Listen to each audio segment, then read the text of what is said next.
Muy buenas, bienvenidos al quinto episodio de Armonía de Turín. Como sabéis, estamos intentando hacer artes escénicas, combinarlo con inteligencia artificial, pues para crear un espacio donde podamos llevar todo este arte, intentar promulgarlo o sacarlo desde aquí, desde la Universidad de Alcalá. Como siempre, dar gracias a la universidad por la ayuda que nos presta y dejarnos realizar este programa. Y hoy principalmente tenemos tres personas maravillosas con las cuales vamos a compartir y además muy orientadas hacia el tema musical. Hoy, como habéis visto, es La pesadilla de Chopin. Tenemos primero a Jorge Grumman, que lo presentaremos ahora un poco mejor, después tendremos a Susana y acabamos con Pedro. La verdad que iremos viendo, Susana y Pedro se interpretarán un tema que creo que va a ser muy interesante. Y sin más dilación, me gustaría que un aplauso para Jorge. Gracias. Bienvenido. Encantado, Luis. Bueno, Jorge es, como casi todo el mundo que ha pasado por aquí, una persona que no se ha dedicado a ganar dinero en su vida, sino se ha dedicado a repartirlo. Por eso te hemos traído, a ver si nos cae algo en esta vez que vienes. Llegáis tarde. Sí, ya lo he repartido todo. No vas a hacer más. Bueno, te has jubilado, No, me has me he dicho, jubilado, ¿no? me he jubilado. No, pero bueno, o sea, siempre hay posibilidades. Jorge, pues así lo más significativo, ¿no? Que creo que puede ser con respecto a aparte de ser compositor, aunque tú te definas como escritor, no como escritor, Escritor no, de música. escritor de música, porque dices que no compones, pero vamos, realmente he visto cosas que son muy interesantes. Bueno, es que normalmente un compositor de formación tendría que estar titulado. Yo no acabé, yo no hice mi formación en el conservatorio porque pertenezco a la generación que mis padres querían que me dedicara a una ingeniería y no que tocara el piano. Entonces, la cuestión aquí es que he llevado la música a rastras todo el tiempo y aunque empiezo en el conservatorio, no termino y entonces yo creo que usurpar la palabra a una profesión tan digna, pues no me parece correcto. Pero aparte, por otro lado, es que si lo pensamos, un compositor tiene que componer por la forma y por el fondo, y yo normalmente solo compongo por el fondo. Me salto la forma totalmente y además no pertenezco a la generación que hablaba un determinado lenguaje, que venía de la segunda escuela de Viena, donde trabajaban las texturas, otro tipo de representación musical del sonido, y a mí solo me interesaba intentar emocionar al público y que no se aburriera en los conciertos. Pero me resulta curioso que te autodefinas así, porque al final lo que estás es enfocando la emoción. Estás enfocando tu música a una emoción, además, por lo que he leído y visto, es que te emocionas cuando la estás creando, es decir, Sí. lo que hiciste para el tema del Holocausto. Además, me parece curioso por esa combinación alemana con el Holocausto judío. No hablamos de Gaza hoy porque sería ponernos muy tristes, pero es muy curioso tu relación, que te llama mucho la atención, lo que hiciste de Primo Levi también. Bueno, vamos a ver, esto fue un sufrimiento terrible. O sea, bueno, yo no puedo negar mis raíces, pero en realidad lo que me llevó a lo del Holocausto y lo que me llevó a lo de Primo Levi es una situación diferente en la vida y hay que identificar que ni todos los israelitas son judíos, ni todos los judíos son israelitas. Hay judíos en Etiopía, hay judíos en todos los lados. Es una religión, no es un gentilicio de población. Pero dicho esto, por otro lado, la parte emocional, por decirlo de alguna manera, surge porque yo en el 25 aniversario de la boda, de mi boda con mi mujer, la única que he tenido y la única mujer que quiero, me regaló un viaje a Praga y a mí nunca me ha atraído el tema de los nazis, ni los judíos, ni nada. Y es verdad que mis antepasados son judíos y que mi padre tuvo que salir por piernas durante la noche de los cristales rotos y mis abuelos también, y ellos murieron en el gueto de Varsovia, pero como mi padre nos abandonó, pues la cuestión aquí, yo soy hijo adoptado, pues la cuestión es que no tengo una relación directa y yo fui educado en el cristianismo. Yo iba al colegio Claret y ahí me daban clases de los curas. No he tenido ningún trauma ni nada, pero hay una cuestión en que yo no crezco en la religión judía. Bueno, entonces al entrar en el Museo Judío de Praga hay una exposición. Y es una exposición en la que salgo llorando. O sea, yo que soy una persona que no ha llorado en la vida, incluso se me ha roto el gemelo, se me ha curado, me lo han tenido que volver a romper. Y eso, ya os digo yo, que se salen las lágrimas, pero tengo un umbral de dolor alto. Ahí yo creo que no hay una persona que resista esa exposición, que es Terezín a través de los ojos de los niños. Es una exposición en la que hay una persona que bueno, Terezín, para que no lo sepa, es un campo de concentración que los nazis ruedan con la Cruz Roja y les ponen que los judíos están viviendo muy bien, que los han separado en un gueto, para que en realidad nadie les haga daño, y entonces hay una casa cultural, hay tal. Bueno, cuando se fueron el documental de la Cruz Roja y se fue para afuera, se los cargaron a todos. Y entre ellos había un montón de niños. Y para la terapia, que es parecido a la película La vida es bella, para ocultarle a los niños la realidad que había, esta persona les hace hacer dibujos. Y muchos de los niños dibujan lo que veían, claro, que no veían. Y entonces ves unos dibujos terribles de una señora desnuda que es tirada por los pelos, de esos niños que dibujan un sol que no cierra el círculo y que están con 5 rayas así. Sí. Pues ves a la señora desnuda arrastrada por alguien. Eso te llega tan al alma que yo salí llorando y dije, esto lo tengo que contar. Y entonces hago una obra que es Teresina, a través de los ojos de los niños, en homenaje. Y en principio era una obra para un violinista de la Sinfónica Radio Televisión Española, que iba a dar unos conciertos en solitario, pero por problemas de calendario al final no se utiliza, pero la obra me la empiezan a pedir de Australia, me la empiezan a pedir de Londres, y además me la piden para cello. Y digo, yo no la tengo en cello, tengo que hacer la transcripción. Entonces, bueno, pues hice la transcripción para cello, ese movimiento que dura 11 minutos. Y resulta que tengo un amigo violinista, Vicente Cueva, y él me dice, joder, esta obra, ¿no la has oído nunca en violín? No, pues vamos a hacer una maqueta. Entonces la empezamos a grabar, él se enamora de la obra y me dice que haga una partita. Y digo, ¿pero una partita sobre el Holocausto? Y sí, tal. Y entonces es un espectáculo que dura 1 hora y media porque es hablado y con música. Y entonces me pongo a estudiar el Holocausto. Grave error. Eso lo tienes que hacer con psicólogos. Porque es un drama, no quiero ponerme triste para esto, pero quiero enfocar a la gente que se banaliza la palabra genocidio porque es otra cosa y se inventa para definir eso. Y la cuestión terrible es que empiezas a ver historias, más historias, más historias. Y cuando tienes que hacer una obra que represente diversos momentos del Holocausto, te conviertes en un monstruo. Porque tienes que elegir de quién quieres contar la historia y de quién no. ¿Y por qué vas a silenciar la voz de esa víctima o de esa familia? Eso es un tema muy duro. Lo pasé muy mal, o sea, pero francamente mal. Luego me han informado que toda la gente que estudia el Holocausto siempre tiene que hacerlo con un psicólogo al lado, pero yo lo hice a lo bestia. O sea, yo quería componer y me puse a componer. Y es una de las obras más representadas mías, aunque da lugar a un concierto monográfico de 1 hora y media. Pero es una de las que más éxito ha tenido, se ha llevado por muchos países.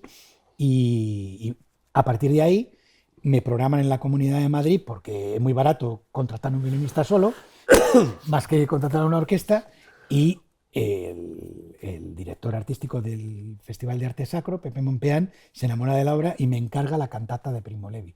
Y digo, joder, después de lo mal que lo he pasado, el día que Levi sale de Auschwitz, pues ahí, bueno, pues salió esa obra ahí. Y por eso, pero no es que esté especializado en eso, es que me pidieron 2 obras, pero son 2 obras muy largas, de 1 hora, y es un doble concierto para violín y soprano con orquesta. Sí, pero si no es especializado, es como que te has encontrado ahí un nicho en el que por lo menos has compartido tus sensaciones y tus emociones, y por eso bueno, cuando hablamos... todo esto viene de una época en la que yo creía que mi música no le interesaba a nadie. O sea, Eso me pasa a mí. En mi vida en general no le interesa a nadie, continúo. Claro. Y entonces yo componía para mí y para mis amigos y ponía mi música en internet, y entonces de repente la gente me empiezan a llegar correos a la universidad, tanto que empieza a ser un spam, y digo que me cambien el correo, porque mi apellido era Grudman, @el nombre del departamento.pm.es, y digo, oye, estoy recibiendo aquí cosas en chino, en alemán, que yo no entiendo nada, yo esto no sé lo que me ponen. Y resulta que como mi música estaba en un portal que se llamaba mp3.com, eso es anterior a Spotify, en la época de Napster, todo ese tipo, pues resulta que tuve 1,5 millones de bajadas con mi música, y eso empezó a generar dinero. Y yo había trabajado con un locutor y muy conocido que era Ramón Trecet, que trabajaba en un programa que se llama Diálogos 3, y hicimos una recaudación para Médicos Sin Fronteras y empecé a colaborar con Médicos Sin Fronteras. Entonces yo mi música la puse a favor de Médicos Sin Fronteras. El problema es que no es como Spotify, en mp3.com sí pagaba a los artistas, una escucha era $0.01, y cuando tienes 1,5 millones, pues puedes calcular fácilmente lo que recaudas. Entonces yo lo donaba todo a Médicos Sin Fronteras. Me convierto en el primer donante particular de Médicos Sin Fronteras. No, particular, primer donante particular. Y entonces Médicos Sin Fronteras me sugiere que cree una discográfica porque voy a pagar mucho dinero a Hacienda. y les entregaba $3.500, $4.000 cada año. Y pues efectivamente creó una discográfica que se llama Non-Profit Music, o sea, música sin ánimo de lucro, sociedad limitada.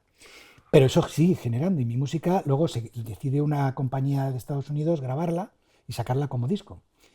Y vuelve a generar más ingresos, y entonces pues ya lo que me sugieren es que cree una fundación. Y pues mi sueño fue crear la fundación y que se declarara de utilidad pública, porque trabajaba para Médicos Mundi, para Médicos Sin Fronteras, para poder hacerlo, y con todas las recaudaciones para hacer eso. Se creó la fundación, en principio éramos de régimen autonómico, ya llevamos 20 años, ahora hemos pedido el cambio al ámbito nacional, aunque tenemos por todo el mundo, y la filosofía es difundir la música contemporánea, en el sentido que yo llamo música consonante, que la gente en el ámbito musical se ha sentido agredida cuando yo empleaba la palabra consonante, porque creían que tenía que sonar bien. Y digo, no, pues era tonal. Pero tiene que ser una cosa que la gente, que el compositor lo haya hecho, pueda dar la partitura, el músico cuando la recibe sepa lo que tiene que hacer y que la gente entienda la obra. No cosas extrañas de un tío que se levanta, se sienta, se va, o por ejemplo el 430 de John Cage, o el cuarteto para helicópteros de Stockhausen, no, tienes que hacerlo el armónico, le decía el del cuarteto, como un armónico en un helicóptero. O sea, cosas misteriosas de estas que no se entienden. Entonces yo decía, si tú haces música y un intérprete la coge la partitura y la entiende, podrá tener sus dudas, pero has escrito en el lenguaje que emplea él. Tú no te pones a escribir un libro de poesía en arameo que nadie entiende nada, y te mira los poemas que he escrito, nadie sabría lo que estás diciendo, por mucha entonación que le pongas. Entonces, ese es el tema. Creé la fundación y lo único que he hecho ha sido, pues, cuando hacíamos conciertos, empecé con Ana Malikian y quisimos crear una especie de cremerata báltica aquí en España, en la que todos los conciertos fueran estrenos absolutos de todo, o sea, no una obra, sino todas las obras eran estrenos absolutos en España, y en algún caso estreno absoluto a nivel mundial, y llenábamos el Auditorio Nacional. Bueno. Porque estaba asociado al Día Mundial del SIDA, el Día Mundial del Refugiado, y entonces la recaudación se la dábamos a Médicos Sin Fronteras o a Médicos Mundi. Y entonces había una labor de divulgación, una labor casi evangelista, vamos a llamar, donde se explicaba el problema que había en Mozambique, distinguir entre una ONG de emergencia de una ONG de desarrollo, que la gente no lo distingue, piensa que es igual Médicos Mundi que Médicos Sin Fronteras, no tiene nada que ver, cada uno actúa en su campo, y la gente iba a los conciertos y de repente se quedaba maravillado. ¿Y esto es música contemporánea? Pues sí. Entonces hemos estrenado cosas de Piazzolla, o sea, cuando las famosas 4 estaciones porteñas que grabó Gidon Kremer, conseguimos las partituras de Leonid Desyannikov, que todavía no estaban editadas, y que lo convirtió en un concierto de violín, y nosotros las estrenamos en el Auditorio Nacional. Pero hemos estrenado obras de gente muy conocida en el ámbito pianístico, como Nikolai Kapustin y tal, que yo me he llevado con ellos, y todos están agradecidos, y hemos no reventado el Auditorio Nacional porque íbamos a la sala de cámara, pero sí llenado. Y entonces se puede demostrar cómo con la música contemporánea también puedes emocionar a la gente. Sí. Hay que perderle el miedo. El tema es que no toda la música contemporánea está pensada para eso, igual que no toda los libros y toda la cultura contemporánea, ni toda la escultura contemporánea. Pero tienes de Jaume Pensa la cara de Julia, que dice una cosa, y puedes tener una pintura de Miró, que dice otra. Sí.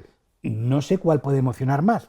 A mí Depende me emociona, de la persona, sí. a mí me emociona mucho más Pensa que el otro. Sí. Pero es que eso depende de la persona. Artes, no significa sí, ir. Entonces, si tú apuestas por música que hable el lenguaje, que la gente lo vea y lo entienda, pues bien, ¿cuál es el problema de eso? Que la música consonante, la que pone en consonancia al compositor, al intérprete y a la audiencia, es muy fácil criticarla, porque la entiende todo el mundo. Y hay mucha gente que se refugia en lo que no es consonante, en que no pone en consonancia a nadie. Y entonces, cuando tú te atreves a criticarlo o dices, yo es que esto no lo entiendo, te dicen, te pueden tildar de ignorante. Claro. Ya me has entendido. Sí. Escucha, pues yo creo que pues, sería interesante que siguiéramos con todo el mundo. Si te parece, escuchamos que Susana va a hacer una interpretación para... A ver, y luego nos das tu opinión.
Bueno, espectacular, Susana.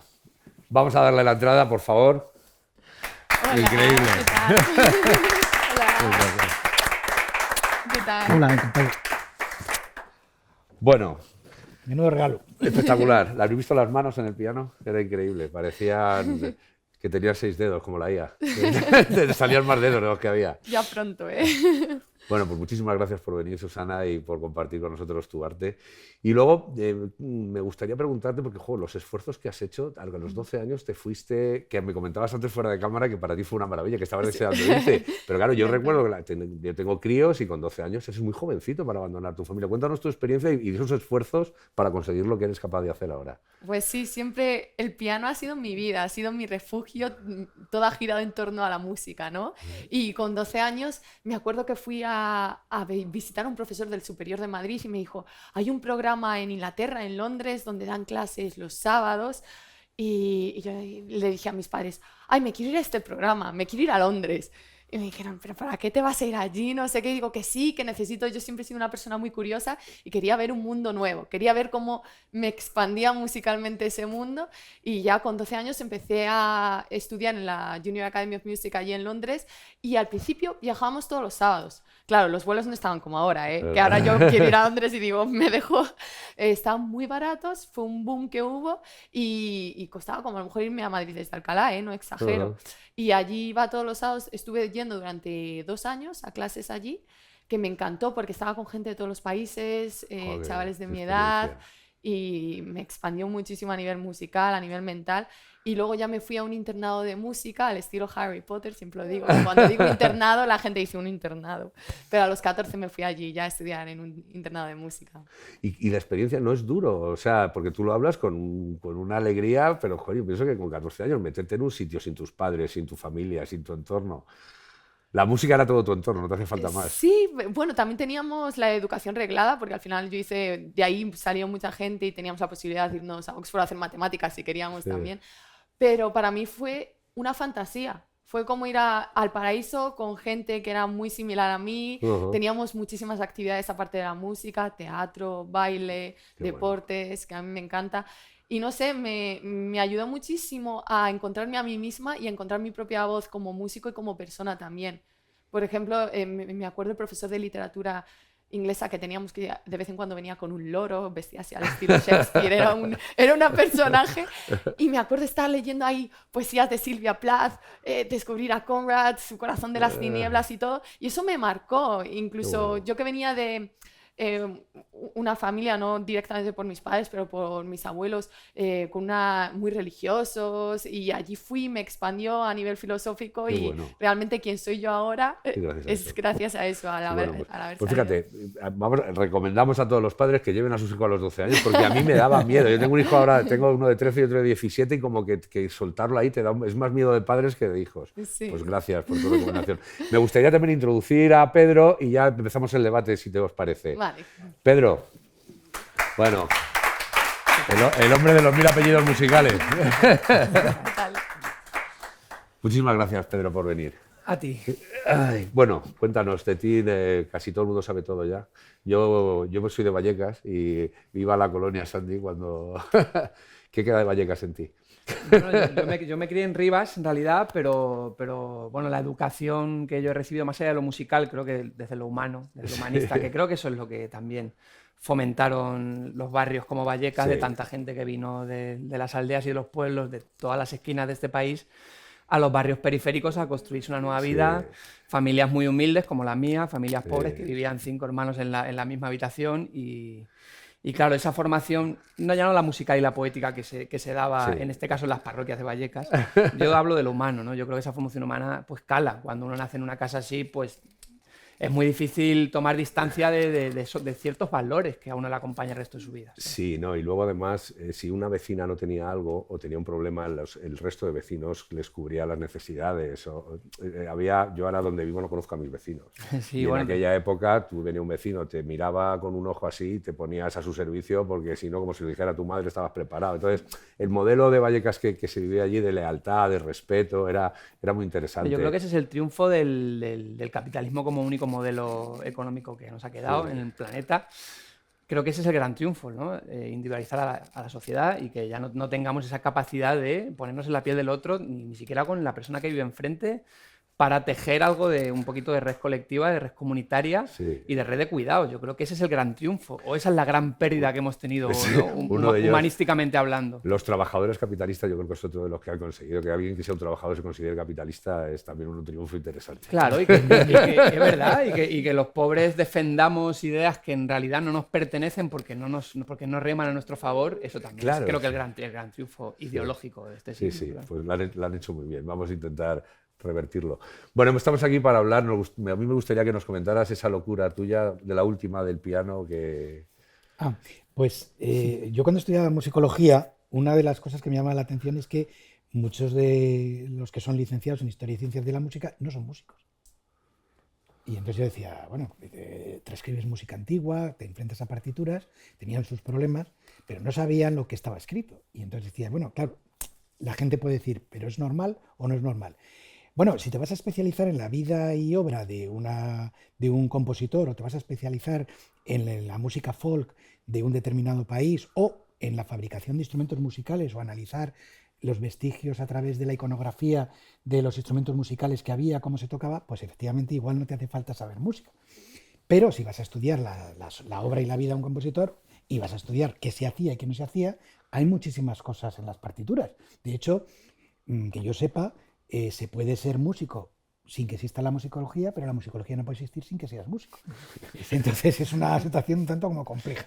Se dan debates muy, muy curiosos y entonces pues yo centré mi investigación en los medios que teníamos. Yo pertenezco a la generación en la que se inventa el IBM PC, porque todos veníamos del ZX Spectrum y del Commodore y del Amiga y del Amstrad y todas estas cosas, y ahí ya salió un programa que se llamaba Personal Composer, que lo hizo Jim Miller, y ahí entró mi fascinación por la informática y por la música, la relación que había con el MIDI y todo eso. Y pues toda mi intención ha sido que como compositor yo ya no toco el piano, ya escribo directamente sobre partitura, porque al principio componía sobre el teclado, luego tenías que escribirlo, pero no sé, yo no soy como Mozart, y entonces en el tiempo que tardas en escribirlo y luego ver que si lo que has escrito tal, se me iba la idea. Entonces, claro, yo quería inmediatez. Entonces surge el MIDI, conectas el MIDI, pero el MIDI, para los que somos malos músicos, tiene el problema del rubato. Y entonces no hay manera de cuadrar una claqueta a lo que tú quieres. Entonces sacar el ritmo de una determinada figura musical es muy complicado. Entonces, total, ¿qué pasa? Que los ordenadores interpretan mecánicamente. De mi época era Kraftwerk. Y las primeras grabaciones de Kraftwerk son clavadas. Y suena eso mecánico, pero duro, duro, duro. Y bueno, es verdad que hay mucha grabación moderna que está hecha con ordenador y que la caja de ritmos ni siquiera está pseudo humanizada, pero en la música, vamos a llamarlo así, artística, la clásica, la que todo el mundo define como clásica, la interpretación es toda la magia. O sea, el extender una nota de... Eso no es un pin, que es lo que suena cuando pulsas una tecla, o un rasgado de guitarra. Es que un guitarrista tiene una sensibilidad en los dedos y dice en un punteo algo que no te dice una biblioteca de muestras de... Y entonces lo que quería era que el ordenador interpretara como un ser humano. Ahí me centré.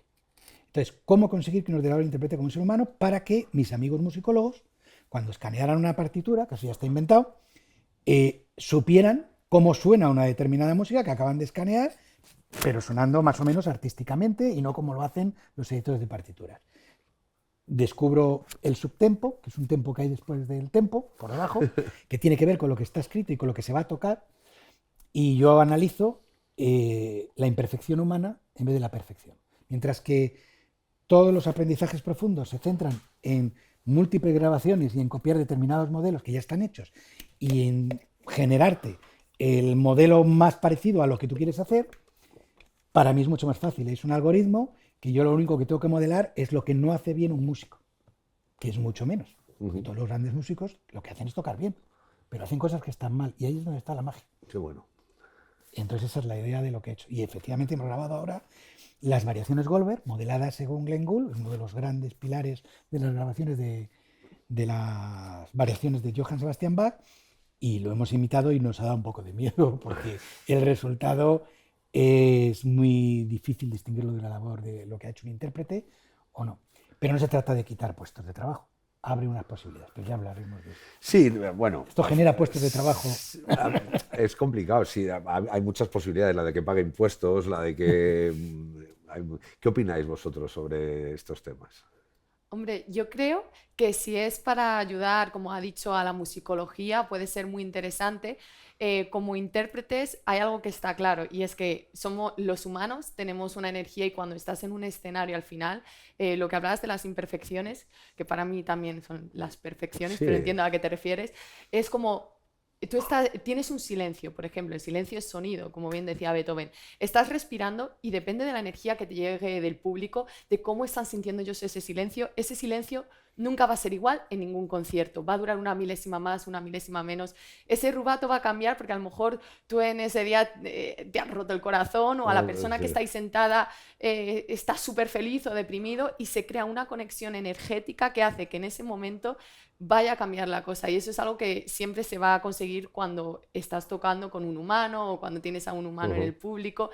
Entonces, considero que en ese sentido no va a quitar trabajo porque nunca va a poder competir en ese sentido. Que pueda ayudar mucho, por ejemplo, lo que tú dices, que alguien necesite conseguir una partitura de una mujer compositora del siglo XVI. A mí que me interesa tantísimo eso.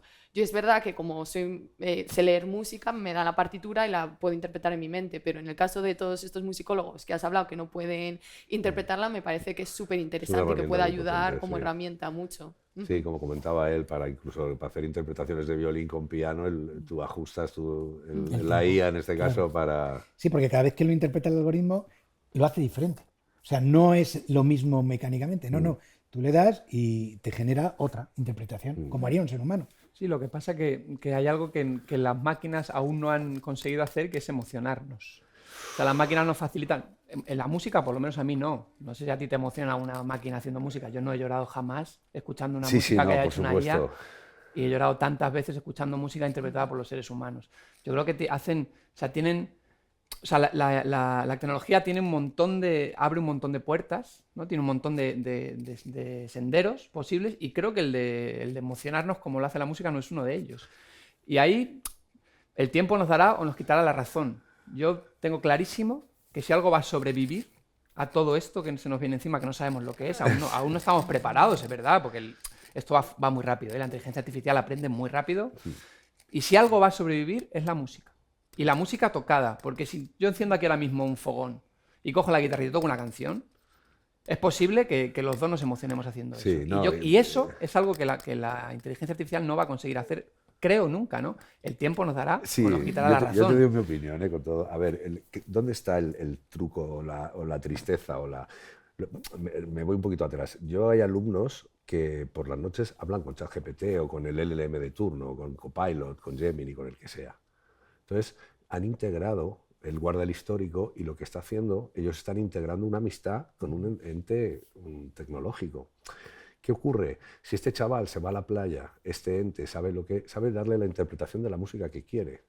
O sea, no es que la herramienta tenga emociones, pero sí que conoce cuáles son las emociones del otro y sabe qué le va a emocionar en cada caso. No sé si me explico. Sí, pero la música tiene que estar creada porque otra cosa también te digo, la composición, la creación musical es algo que el ser humano ha sido incapaz de descifrar en siglos de creación musical.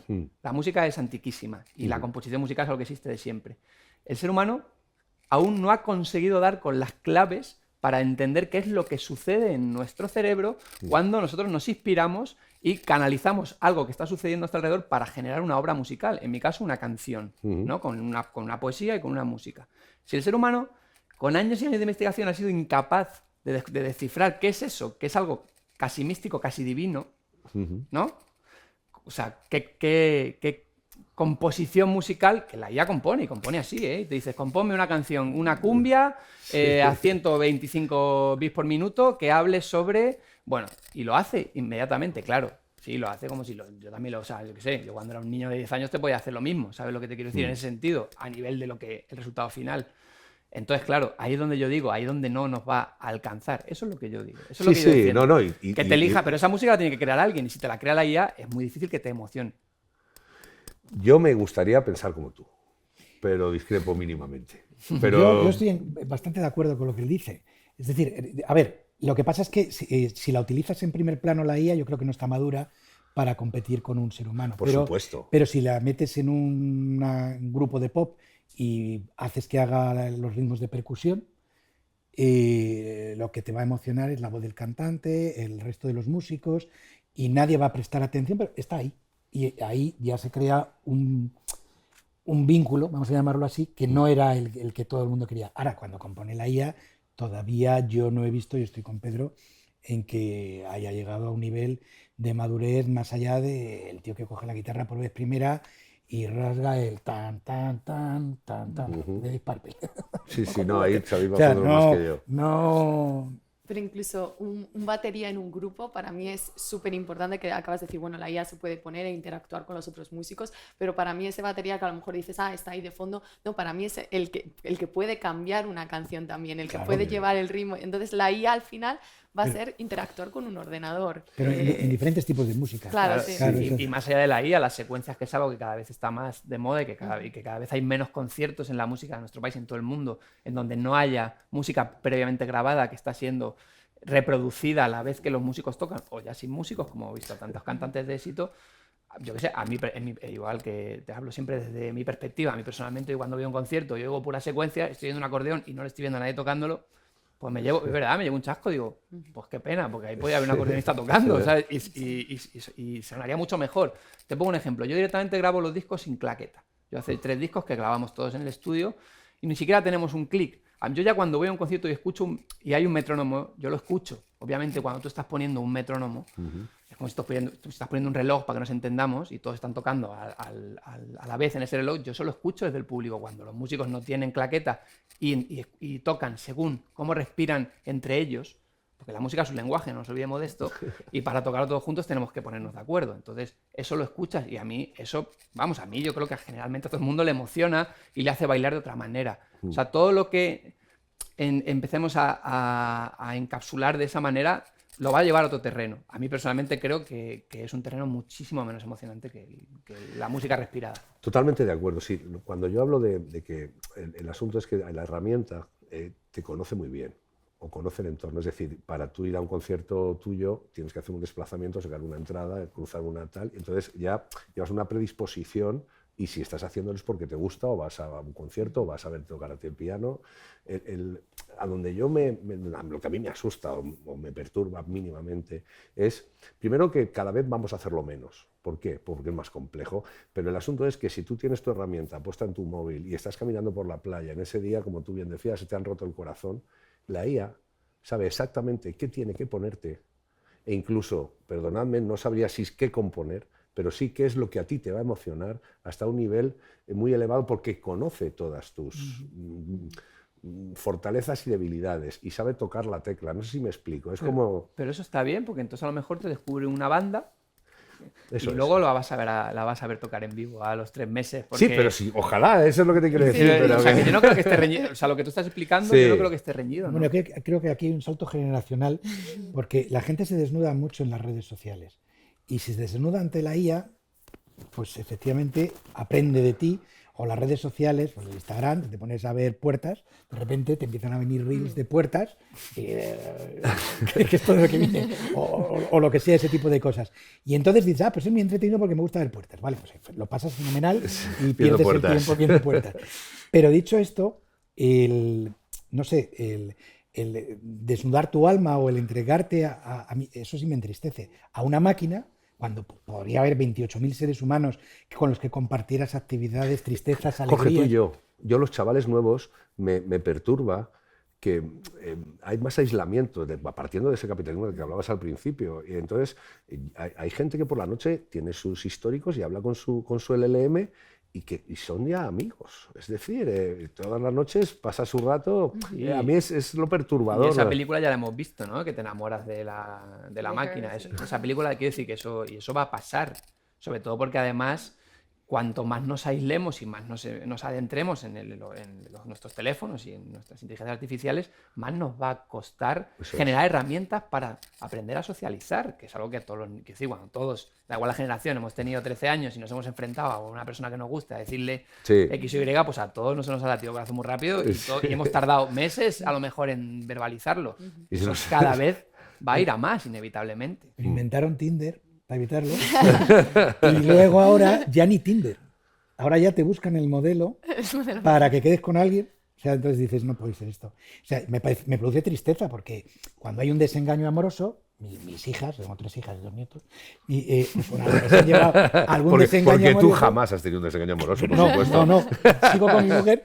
La cuestión que cuando la han pasado muy mal, porque eso lo pasa a todo el mundo mal, pues terminas diciendo, hay 8.500 millones de personas en el mundo. ¿De verdad crees que no vas a encontrar a alguien entre los 8.500 millones de personas? El problema eres tú. Quiero decir, tienes que abrirte y tienes que intentar volver a encontrar a alguien si quieres estar con alguien, porque también es lícito también querer estar solo. Pero claro... Y si te ayuda la herramienta, ¿cómo lo ves?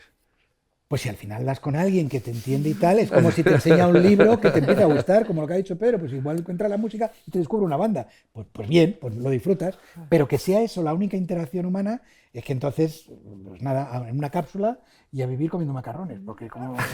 Pero creo que se empieza, yo veo también en las nuevas generaciones que se empieza a intentar salir de todo esto, intentar salir de las aplicaciones de citas, por ejemplo, como Tinder y tal. Yo creo que con la música va a pasar igual, cada vez van a volver más al directo, o por lo menos tengo fe en ello, porque el otro día estaba tocando en un festival que hacen aquí en la Comunidad de Madrid, de Piano City se llama, que ponen pianos por todas partes, hay conciertos. Y como lo venden muy bien, empieza a venir la gente joven a saco. Y de repente vienen y dicen, jo, me tiro todo el concierto llorando. Me decían compañeros que no han ido a un concierto de piano en su vida. Todo el concierto llorando, me ha encantado. ¿Cuándo es lo siguiente? Y digo, bueno, pues esperaos a ver cuándo crean otra cosa de este. Pero como que la gente quiere eso, quiere sentir esa cosa diferente que a lo mejor no le va a dar una máquina. A lo mejor la máquina sí puede saber lo que necesita en ese momento, pero no sé hasta qué punto le va a sorprender. Y yo creo que la gente quiere sorprender, que seguir que algo le sorprenda. Y que eso es algo que... A veces la sorpresa viene de salirte de tu zona de confort y quiero creer que las nuevas generaciones que vienen van a querer salirse en algún momento de esa zona de confort, ¿no? De esa estar con una máquina en casa. Bueno, a lo mejor soy muy idealista. Me da mucha paz oírte, yo no estoy tan convencido. No, pero que también siempre tendemos a demonizar a las siguientes generaciones. Yo creo que es algo natural, porque además... O sea, normalmente tenemos distancia con las nuevas generaciones. Tú estás en la universidad, pues tienes seguramente un estudio de campo más realista porque estás con los chavales de 20 años, con las chavalas de 20 años. Nosotros a lo mejor pues nos desconectamos de las siguientes generaciones y realmente no tenemos un trato para saber qué es lo que está pasando en los cuartos de los adolescentes que están hablando con la IA, ¿sabes?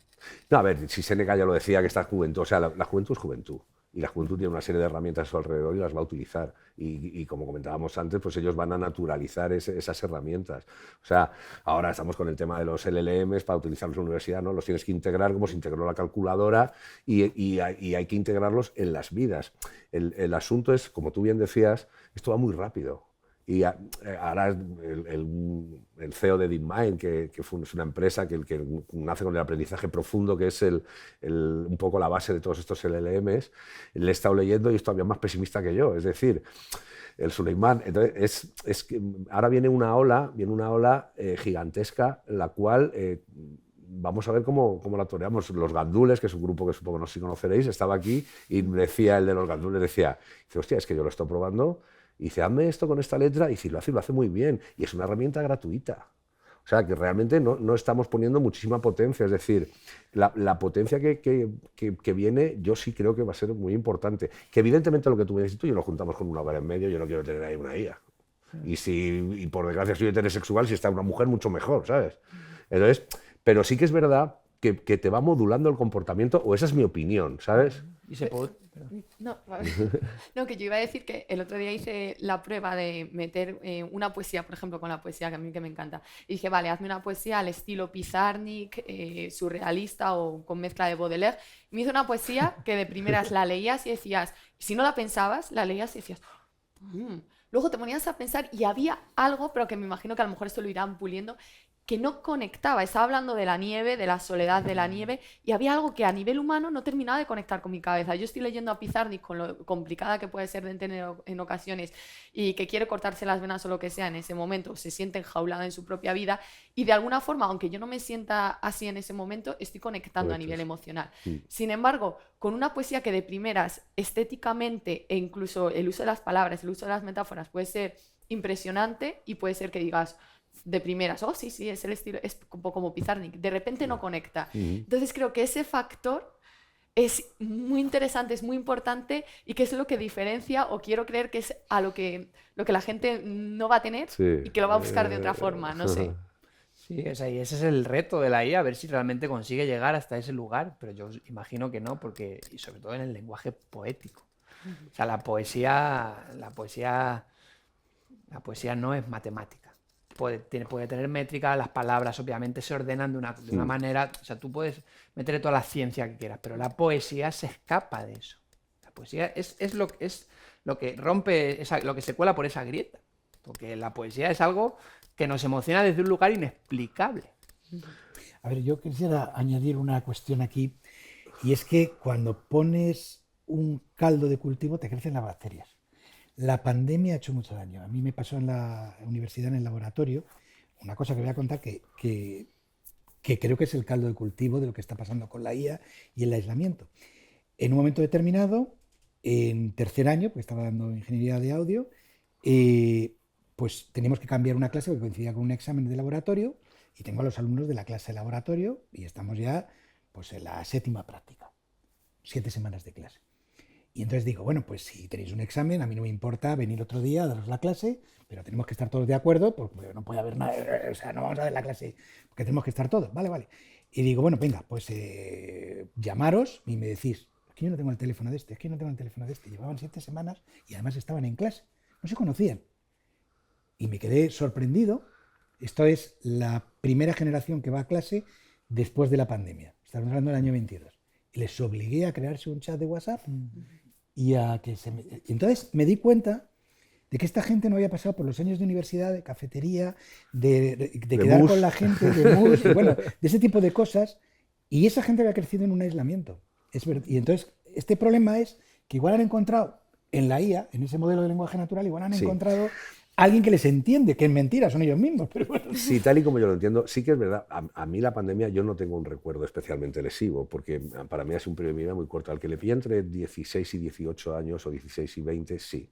De hecho, al cabo de lo que tú dices, aquí en la delegación de estudiantes, las delegaciones pues les pagan un viaje a Sigüenza para ir un fin de semana a gastos pagados, les dan formación muy cómoda por mañana, por las tardes les preparan la fiesta, o sea, un fin de semana que todo el mundo estaría deseando de ir.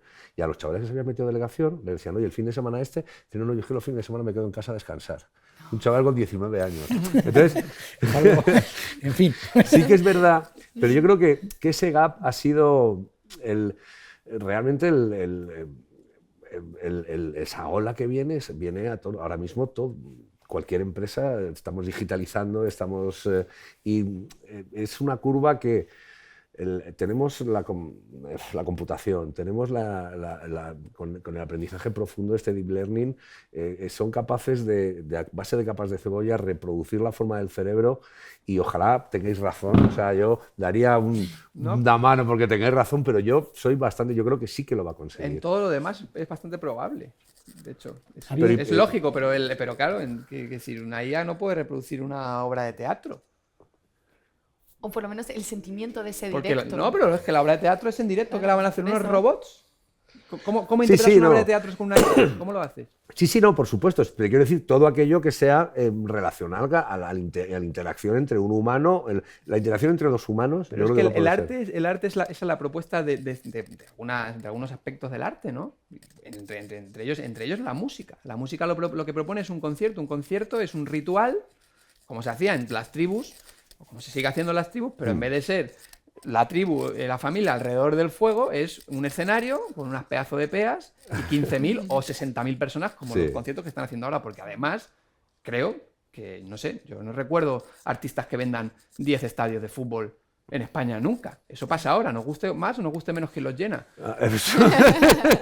Es doloroso, es doloroso. Pero lo que te quiero decir es que la Sí, música sí. es más convocante que casi ningún momento. O sea, quiero decir, Pero qué curioso, ¿no? Que sea tan brutal el efecto, ¿no? Que a todos nos llegue y tanta gente se vuelque con un artista. Bueno, pero solo. eso también tiene que ver con la moda, porque también hay algo que tenemos en nuestras generaciones más, y es el FOMO. Nosotros no podemos permitirnos perdernos un evento en el que sabemos que otra persona lo está viviendo y lo está disfrutando, y nosotros no, cuando lo cuenten, nosotros no vamos a poder decir yo estuve ahí. O sea, ahí se juntan varias vertientes. Lo que pasa que eso, bueno, pues a mí me puede gustar más o menos Bad Bunny, a mí me puede gustar más o menos Coldplay.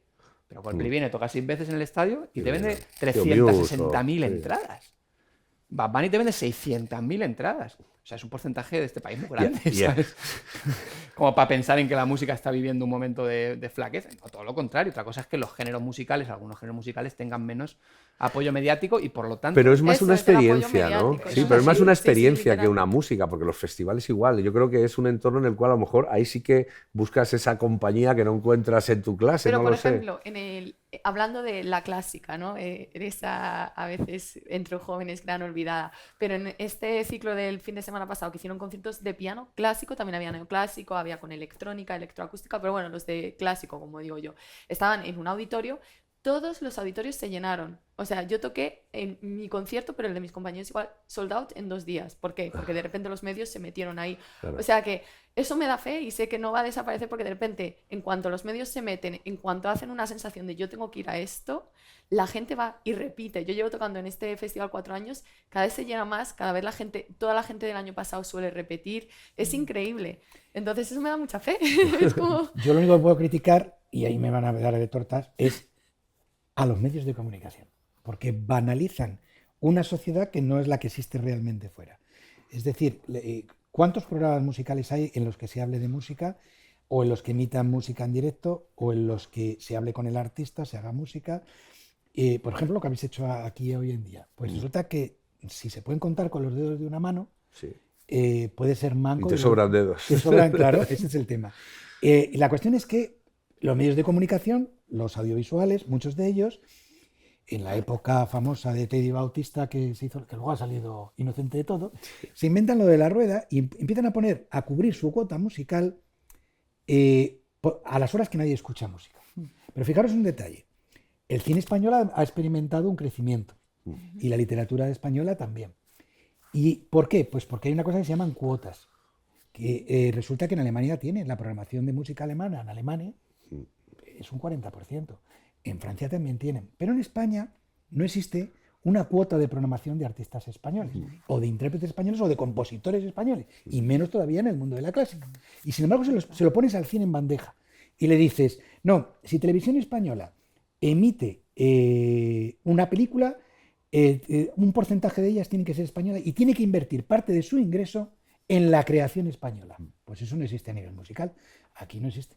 O sea, si tú tienes el Auditorio Nacional, por poner un ejemplo, resulta que vienen grandes orquestas de fuera, con directores de fuera. ¿Pero qué pasa? ¿No tenemos directores aquí? ¿No tenemos orquestas aquí? Pues por el ámbito de la clásica.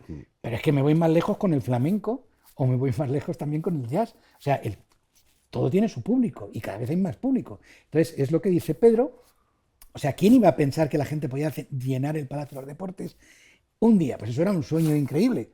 No, es que viene y dice, no, voy a dar 4 conciertos en Madrid seguidos y tengo la reventa de entradas a 1.000 euros. Y dice, perdona, o sea, ¿quién se puede gastar eso a la hora? Y se llena. ¿Qué es esto? Fútbol. Pero es una curiosidad, este es el tema. Entonces, yo creo que el problema son los medios que cuentan una versión de la sociedad que no es la que comparten los jóvenes. Yo preguntaría, ¿cuántos jóvenes ven la televisión? La televisión real.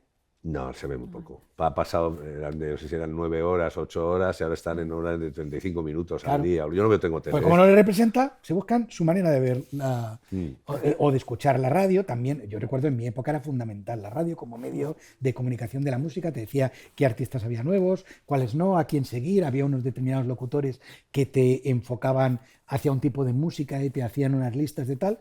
Ahora Spotify te hace unas listas que vamos, o sea, perdón, o sea, te pone... O sea, a mí me saca gente que yo creo que está inventada con la inteligencia artificial. Porque digo, pero ¿esto de dónde ha salido? ¿Cómo se gana? O sea, no puede ser. O sea, tú te pones a escuchar a Pedro Pastor 20 veces y de repente te sugiere una lista alternativa. Y en la lista alternativa aparecen cosas raras. ¿Y esto qué es? ¿Por qué está este tío aquí? ¿Qué tiene que ver con Pedro? Habrá chinchado. No, yo creo que es una IA. Cuando hablabas antes del piano, me gustaría que, aparte de lo que has comentado, porque comentabas fuera de cámara que para interpretaciones, ¿qué uso se le puede dar a esta herramienta de inteligencia artificial para tocar el piano? Bueno, no es una herramienta de inteligencia artificial, sino es una herramienta de optimización de la inteligencia artificial. Vamos a ver, permite generar empleo. Hay un perfil que se vería tocado, por ejemplo, si lo piensas con el piano, y es el de pianista acompañante, pianista repertorista, el que, por ejemplo, que hay en los conservatorios, si un violinista quiere prepararse el concierto de violín de Mendelssohn para una prueba o para el examen de fin de máster o lo que sea, pues normalmente ensaya con un pianista y se examina ante un tribunal con el pianista. Pero no es lo mismo tocar con una orquesta que tocar con un pianista. Entonces, tú ahora con esta herramienta, evidentemente puedes emular o puedes controlar la velocidad de reproducción y cómo quieres que lo haga. Entonces, lo preparas y luego ella se adapta a ti porque tú le has dicho que tiene que hacer eso. Pero sin grandes conocimientos de nada. Es con el editor de partituras, quiero esto más lento, quiero esto más... Y se genera todo en ese ámbito.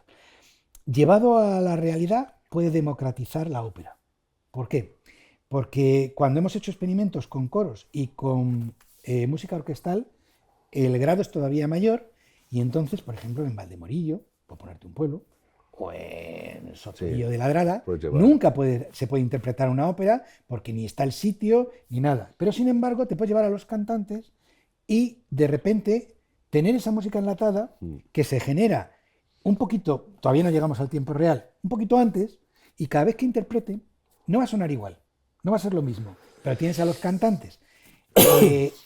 Ahí estoy con Pedro, que la magia del intérprete en vivo y con Susana, claro. O sea, perdona, a mí no me la quita nadie. O sea, si yo veo a Susana tocar, es que se me ponen o sea, se me levanta el vello, y mira que tengo poco ahora, pero todavía vale más ese mérito a la hora de hacerlo. Pero es que eso no lo vas a tener con la IA. Lo que pasa es que cuando tienes un músico, que en este caso sería el cantante es el que te va a erizar ese vello y te va a transmitir la magia. Tú vas a una ópera, si habéis tenido la experiencia, no ves a la orquesta. Está en un foso. Y además suena mal. Porque lo normal es que suene mal. Pero hay que ir al concierto para oír la música bien. Porque es que ese foso, normalmente en los teatros no está acondicionado. Yo voy al teatro y se escucha la música con el cuerpo, es espectacular. Bueno, yo prefiero oír la orquesta fuera.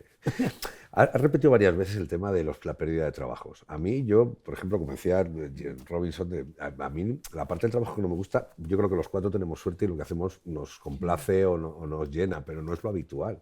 Entonces, que otra de las fases de la inteligencia artificial es que nos va a quitar el trabajo, que no, como decía, ese miedo no, porque tienes las máquinas que montan coches y ha generado otro tipo de empleo, el que tiene que controlar. Es decir, pasa que ciertos trabajos que son mecánicos o rutinarios se pueden efectivamente cambiar, pero yo no me imagino una IA haciendo a Julia de Jaume Pensa ni haciendo La Piedad de Miguel Ángel.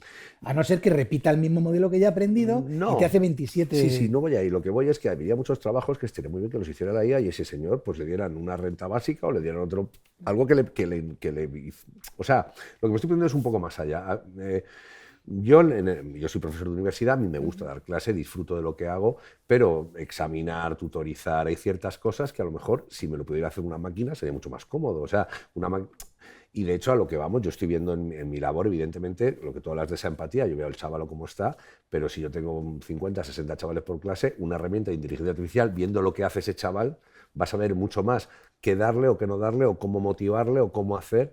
Entonces, esas labores, yo creo que hay muchas labores que sí que podría hacer la IA. Lo único es que, a ver, yendo a la más fácil, los coches ya pueden ir solos. O sea, ahora mismo no lo utilizamos porque, pero no sé, recuerdo si eran 300 millones de conductores que serían el día que automatices los coches y que vayan solos. Esos empleos se pierden y va a haber otros muchos ahora mismo con los LLMs, cuando haces un agente inteligente va a haber muchos trabajos rutinarios que los va a hacer también. Entonces, ese tipo de población, ahora hay el modelo este de la renta básica que se comenta y quería que me diera vuestra opinión, porque ya no es solo que se comente así en un foco de izquierdas, hay focos de derechas que empiezan a hablar que la renta básica universal sería algo interesante y un tractor no paga impuestos, una cosechadora no paga impuestos. Es decir, ahora, ¿cómo veis esa posibilidad yéndonos un poco más allá? ¿Quién habla primero? Yo soy de centro radical, o sea que voy a dar cera por los dos lados. Pues arrima. Pues mira, a mí me parece mal la renta básica, porque a cada persona deberías darle la posibilidad de triunfar como persona en lo que ella quiere, y lo que habría que hacer es una formación básica de calidad y que la persona eligiera su camino. Si el camino es que quiere vivir de la renta básica, bueno, allá él. Pero yo creo que cada persona tiene que encontrar su lugar en la sociedad y poder desarrollarse y disfrutar la vida, porque que yo sepa, solo se vive una vez. En el momento en que das una renta básica para callar o calmar, pues mira, la IA tiene una cosa mala con los conductores, y es que el primero que lo va a sufrir y nos vamos a alegrar mucho todos, es la DGT, que no va a poder poner multas. Entonces hay una pérdida de dinero ahí. Igual le interesa a los gobiernos que no se desarrolle eso para hacerlo o tener a la gente calmada. Entonces, es un debate que yo estoy un poco en contra de la renta básica, salvo que sea para la gente que no tiene otro medio de vida y otra posibilidad, Ahí vamos, sí, puede sí, hacerlo, claro. pero no para tener a un tío pagándole y que empieza a engordar y viva comiendo latas. Pero es que yo creo que no es esa. A ver, coreanas. aquí tú eres un artista, vosotros dos sois unos artistas, yo no soy un artista, porque yo puedo ser un showman más, pero yo he conseguido desarrollarme. Tú imagínate que por las razones, pues tienes que estar en, no sé, un oficio que sea algo rutinario que no te guste. Pero realmente, si a ti te dan una renta básica, puedes dedicarte a pintar, aunque no seas un buen pintor, pero puedes dedicar porque es lo que te emociona. Es decir, yo creo que cuando alguien hace esa renta básica, que es un poco al cabo, no se va a sentar a ver la tele y a comer panchitos. Yo creo que tendrá un tiempo para hacer lo que realmente le gusta, que en nuestro caso, en los Pero cuatro... ojalá. Quiero Es que pensar... ojalá, pero- Claro, es que tú imagínate que se sienta el primer año. Cuando lleva un año sentado va a decir, hostia, voy a hacer algo interesante con mi vida porque ya me he visto toda la serie de Friends, he visto Juego de Tronos, voy a intentar... Tiene O las piensa, coreanas y las turcas. o los humanos crees que si tú le das esa renta básica, en tu percepción de la humanidad, lo que va a hacer es convertirse en un parásito. Pues yo creo que sí, porque los políticos buscan eso de la sociedad, que esté callada. Pero que yo creo que si tú tienes tu alimentación cubierta, que en mi caso yo vengo de familia muy humilde, de Vallecas, mi padre era mecánico de coches, he luchado mucho, y además tú eres un ejemplo muy claro, joder. Tío, tú podrías tener muchísimo más dinero del que tienes y has decidido hacer otro tipo de actividades. Si te hubieran dado una renta básica, a lo mejor en vez de vender pianos y dar clases de piano, hubieras dado clases de piano directamente. Por eso te digo que me choca tu percepción de esa humanidad, con todo el respeto, ¿eh? Y no sé qué opináis Sí, vosotros. no, yo sobre todo, pero respecto a lo que has dicho, yo sobre todo creo que en realidad, o sea, estoy bastante alineado en que cada uno debería encontrar su don, su destino, su labor, llámalo X, ¿no? Pero como un motivo. En este caso nosotros casi siempre lo buscamos laboralmente, ese motivo, ¿no? Es decir, Claro, ese es el error desde mi punto de vista. Entonces, ¿qué pasa? Que hay muy pocos puestos de trabajo para los dones. O sea, el no sé qué porcentaje, pero las 3/4 partes de la población tiene que trabajar de algo que no le gusta, porque claro, si todos somos profesores, pintores, músicos, o sea, que a quién le va a gustar levantar, no sé, levantar ladrillos a las 3 de la tarde bajo el sol, o conducir un autobús y aguantar a los que se montan cada día en los autobuses, que decía, a nadie le va a gustar eso. Entonces, claro, yo creo que en realidad está reñido, o sea, que son dos ideas que están reñidas en tu discurso que acabas de decir. O sea, yo creo que si lo que queremos es formación, desarrollar nuestras habilidades y nuestros dones, no podemos trabajar a los 18 años porque no tenemos cómo pagarnos eso, o lo que tú dices, bueno, sí, bueno, que te paguen la formación, ¿vale? Pero ¿hasta qué año te van a pagar la formación? Y luego ¿de qué vamos a trabajar? Entonces hay algo interesante en esta... Lo que pasa es que es un paradigma nuevo, o sea, va a cambiar el mundo. Claro, pues por eso estamos jugando. Va a cambiar el mundo porque la cosa es, si los trabajos que nadie quiere, porque la mayoría de los trabajos que una IA pueda reemplazar son los que nadie quiere hacer. Si los trabajos que nadie quiere los hace una IA, creo que es una virtud, porque entonces nadie tiene que irse 9 horas a mover... a echar asfalto a las 3 de la tarde, como veo gente. O a mover en un supermercado botes. Sí. ¿No? O a cobrarte lo que compres en el supermercado, que dices algo que ya está, eso está automatizándose ya nadie en 5 años nadie va a cobrar, van a cobrar máquinas. Entonces quiero decir, todo ese trabajo que no se hace es interesante porque ¿para qué la gente va a invertir su tiempo en esa basura? ¿No? El trabajo dignifica, bueno, sí, depende de qué trabajo dignifica, claro. Lo que dignifica es tener dinero y poder vivir la vida, eso dignifica. Pero claro, ¿cómo repartes entonces el dinero? Si además lo que tú dices, si dejamos de generar en los estados todo el dinero que recauda a través del trabajo, porque el trabajo es la mayor forma de recaudar dinero para un Estado, ¿no? Toda la seguridad social y los impuestos que supone, y luego lo que tú dices, una multa de tráfico que desaparecen, etcétera, etcétera. Claro. Entonces, ¿qué hacemos con, o sea, dónde reubicamos a todas esas personas? Yo no tengo ni la menor idea, ¿sabes? Sí, pero creo que el mundo moderno se va a parecer más al Soma. Se va a parecer más a... Claro, se va a parecer más a que estemos drogados con píldoras de entretenimiento y que entonces no queramos hacer nada, a que estemos machacándonos 10 horas en un campo de trabajo. Creo que el mundo bueno se va a parecer más a ese paradigma de todo el mundo en casa comiendo palomitas y viendo... Yo quiero pensar que no. Por favor, danos tu Yo, por opinión, ejemplo, Susana. creo que lo de la renta básica es algo muy peligroso. Yo creo que lo que se debería fomentar es ayudas, por ejemplo, a los artistas, a lo que fuera, económicas, por supuesto, o una vez que alguien empieza a explorar ese don, ayudas, sí, ayudas económicas, estoy absolutamente de acuerdo, para que podamos, sobre todo la gente que venga de rentas más bajas, pueda seguir trabajando en aquello que le llena y creo que va más allá de, bueno, pues a mí me gusta pintar, a mí me gusta no sé qué. Algo que también, claro, es que para lo que valga, quizás suene un poco como quién elige para lo que uno vale. Sí, no, ya, a ver, uno vale para lo que te pero- gusta. Cuando a ti te gusta algo, o sea, por desgracia las cosas se aprenden haciéndolas varias Pero yo creo veces. que, por ejemplo, si hubiese una renta básica para todo el mundo, habría muchísima gente, desgraciadamente yo lo pienso así, yo tengo mucha fe en la humanidad y todo, pero sé que habría muchísima gente que no saldría de casa y que incluso sería contraproducente para ellos mismos, entrarían en grandes depresiones. Y no estoy diciendo que a lo mejor, porque yo conozco a muchos conductores de autobuses que les encanta su trabajo. Yo conozco, mi tío trabaja en el campo, es un trabajo durísimo, se tira 14 horas en el campo y le encanta. Y a lo mejor...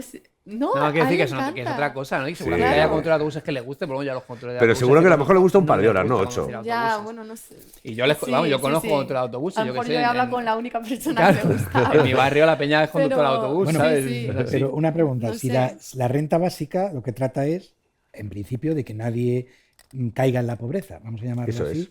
La cuestión es que hay otro tipo de pobreza, que es la pobreza mental, vamos a llamar así. Sí, pero Y ese tipo de pobreza mental, ¿cómo controlas? Fijaros, por ejemplo, Pedro que decía que había crecido en Vallecas y que allí todo el mundo se ayudaba. Yo que mi universidad está en el campus de Vallecas.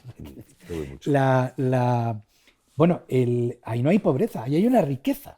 Esa es una auténtica riqueza que la gente que nace en chalet y vive en chalet, vive aislada y no tiene eso. Entonces se generan dos personalidades diferentes. Igual las dos personas son personas bárbaras, son fabulosas, pero la renta debería ir no solamente para que no pase hambre, sino para que también sirva para la sociedad.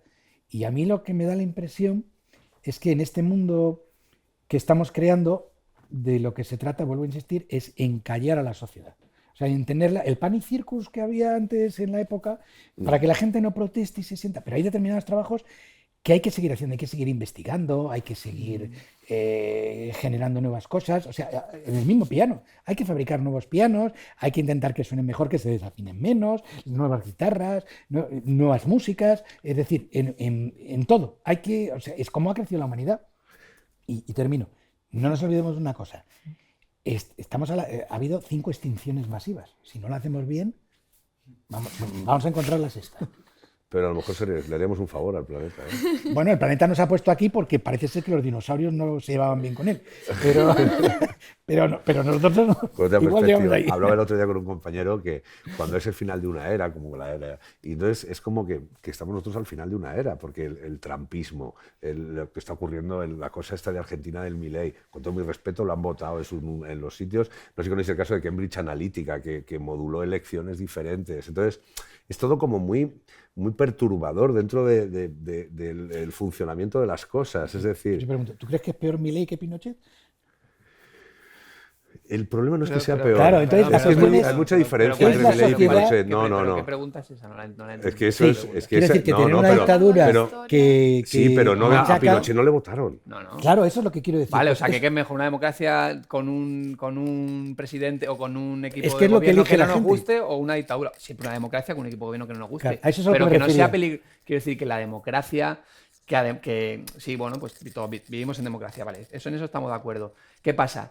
Que cómo opera la democracia hoy en eso día, ya- que es a través, eso. es a través del poder económico y de los medios de comunicación, pues sucede distopías democráticas, que es un poco lo que nos está tocando vivir. Y bueno, y ya el mundo que se nos viene es el que se nos viene y ya lo estamos viendo, ¿sabes? Trump abandonando la cumbre porque ahora vamos a Pero por ir- somos a por ir- demócratas, tenemos a que por Irán. aceptar que esa gente ha sido votada por millones Nadie lo de personas. nadie lo está aceptando. O sea, nadie lo está Es lo que yo te he dicho, desaceptando. pero no Yo lo puedes no comparar entiendo. con Bueno, Pinochet. vale, pero lo han- Cuando lees, al final Pinochet está puesto por Estados Unidos en un momento dado porque Bueno, no pues, interesaba lo que había. Hombre, claro, porque Claro, imagínate, pero imagínate todo es tú así en ahora, todo el mundo. imagínate Sí. con el auge de Fidel, que ahora venga Allende encima a triunfar en Chile y a darle a todos los trabajadores chilenos que se morían de hambre, pues derechos y pan. Pues hombre, pues el mundo que construían se les viene abajo. Entonces, Estados Unidos siempre ha operado así, sobre todo en América Latina. Sí. Y lo ha hecho en Guatemala, y lo ha hecho en Nicaragua. Salvador, y lo ha hecho en todas partes, ¿sabes? Y bueno, pues ya está, pues eso es un modus operandi democrático.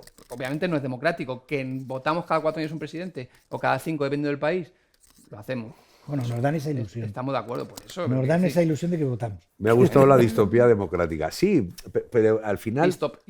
Distopía democrática, me ha gustado. Yo no sé, el mundo, si somos demócratas y si sale alguien que no te gusta, pues bueno, pues vota, intenta convencer a los a tu alrededor, pero tienes que aceptar esas reglas del juego porque la Por alternativa supuesto, si las es acepto. mucho peor. Quiero decir, la alternativa... Ahora, ¿sale alguien que no te gusta? Pues chico, un año es este y otro año es otro. Unos años gana el Madrid, otros años gana el Barça y otros años gana el Atleti. Sí, pues lo que pasa es que nunca gana el Rayo, ese es el problema. Claro, hombre, en Europa, estamos en Europa. Estamos en Europa. El problema es ese. Estamos en Europa. Estamos de acuerdo, pero nunca gana el Rayo, tío. Bueno, pero hay años que lo hace muy bien. Sí, como este. Bueno, pues si os parece, me están indicando... es un placer compartir con vosotros. Me tenéis, todos los espacios que habéis visto, que ya lo comentamos fuera de cámara. Cualquier cosa que queráis hacer, será un placer recibiros aquí en la universidad. Muchísimas gracias por venir hasta aquí. Y vamos a despedirnos con... ¿Nos tocas algo musicalmente hablando? Pedro. No digo, pues si lo quiere decir ahora para que corte. Pedro Pastor. Sí, claro que toca. Venga, va, pues vamos a despedirnos con ello. Gracias a todos. Gracias.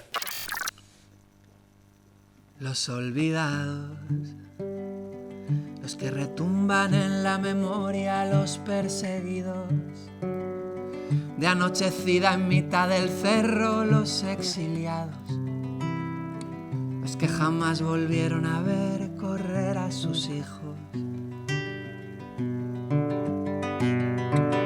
Las olvidadas, las que escondían pan en el mimbre, las perseguidas y señaladas en todo el pueblo, las exiliadas, las que jamás volvieron a ver correr a sus hijas.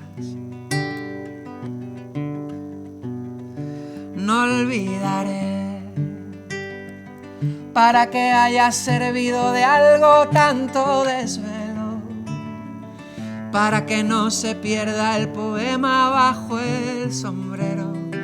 No olvidaré, para poder hablarle a mis hijos de los abuelos, para que un día al fin descansen justos los huesos. No olvidaré a las maestras que tanto hicieron por esta letra, y a las artistas, las que burlaran a la censura, las guerrilleras que resistieran los bombardeos en las trincheras. Los escondidos por 30 años tras un armario, los acusados y fusilados por sus ideas, los extinguidos, abandonados bajo este suelo sin una rosa. Las silenciadas, las que del miedo quedaron mudas, las que parieron y les privaron de la semilla, las invisibles. Hoy las nombramos pa' que su llama nunca se extinga. No olvidaré, para que haya servido de algo tanto desvelo, para que no se pierda el poema bajo el sombrero. No olvidaré, para poder hablarle a mis hijos de los abuelos, para que un día al fin descansen justos los huesos. No olvidaré